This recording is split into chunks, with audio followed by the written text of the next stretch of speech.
Well, dozens of employees with CPS Energy are coming to the rescue, helping restore power following recent hurricanes. First along the Texas coast, and tonight they're 1,500 miles away in Florida after Hurricane Irma devastated parts of that state. Eyewitness News reporter Phil Anaya caught up with one of the crews. And we took our people first philosophy from San Antonio and we brought it here to Florida. That's Eric Fassett. He and 57 others from CPS Energy traveled more than 1,000 miles to Florida to help get the power back on. First stopping in Jacksonville, moving down to Central Florida, and ending at the most southern point in the continental U.S., the Florida Keys. What has this experience been like for you? The devastation here is unbelievable. It's like nothing I've ever seen before. I've been to 4 deployments in my career, and this is by far the most devastation I've ever seen. This is just some of the destruction the CPS Energy crews came across. They worked long, 15-hour days, getting started before sunup and working past sundown for 15 days straight. Did people come up to you and tell you thank you? What was kind of the response you got? They can't believe that we traveled 1,500 miles all the way to the Keys to help with the restoration efforts. A lot of the times, some of us would go eat on our own, eat at restaurants, and the locals would pick up our tabs. Making the job more difficult, being away from family for several weeks. There's nobody that had to come here. They all chose to come here, leave their families behind.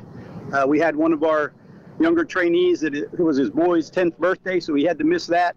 We've had several birthday parties here. We went and got cakes for some of our foremen. Wednesday would be the crew's last day in the Sunshine State, and while it's been a humbling experience, they're ready to come back home. Basically, this is our food. All of these trucks that are here are actually, if you look at the trucks, Monday, Tuesday, Wednesday, all the food is actually in there. So that's breakfast, lunch, and dinner. So those 58 CPS Energy workers will be leaving Florida tomorrow and will start a 3-day trek all the way back here to the Alamo City. And it was pretty cool because they could actually keep track of how many homes they were able to help restore power to while in Florida. And after 15 days, they were able to restore energy to 67,000 homes. Reporting live tonight, Phil Anaya, KENS 5 Eyewitness News. All right, thank you, Phil. And farther south now to Puerto Rico, where there is finally hope amid the humanitarian crisis following Hurricanes Irma and Maria. David Begnaud reports on food and water now arriving to parts of the U.S. territory.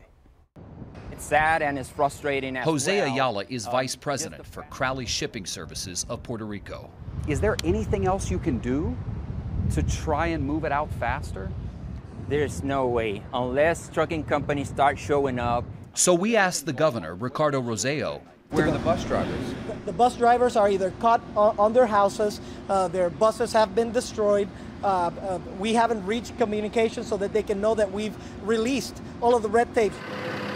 Most of the roads in Puerto Rico are still blocked or damaged, and the entire island remains without power. Another problem? Fuel shortage.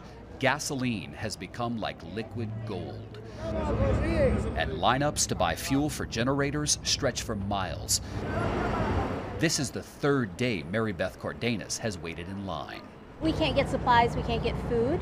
There are places that are open that are selling food, but we just can't get to them because we don't have the gas in the car. There are lines to buy every other essential too, like cash to get gas. We saw Jennifer Rosa in line at the ATM, where patience is in short supply. We're American citizens. We're not better than anyone, but we're not worse than anyone. That's what is so hard for us to understand.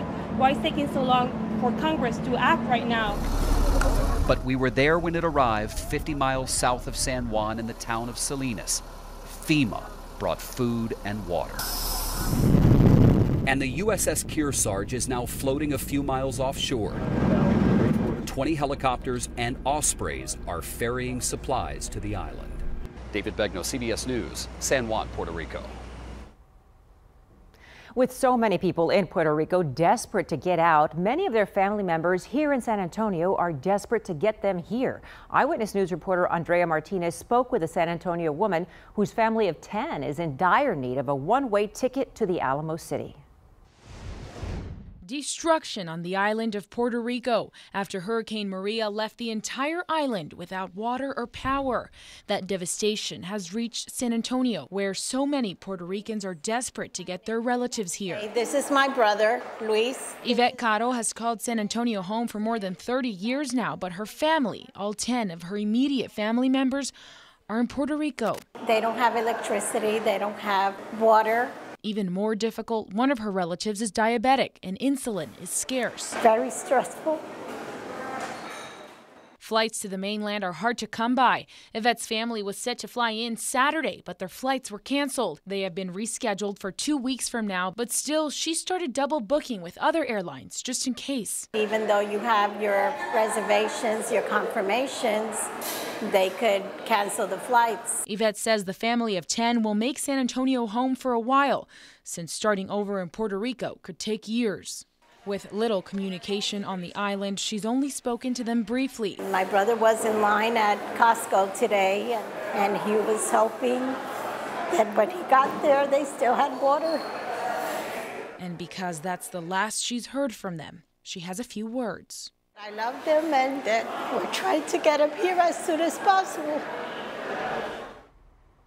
And just like Yvette's family, so many Puerto Ricans are lining up at airports, desperately hoping to get on flights to the U.S. And today, the CEO of Delta Airlines said airlines are restricted when it comes to getting into the island because of the damage. He said it was only until a couple of days ago that they were even allowed to fly there.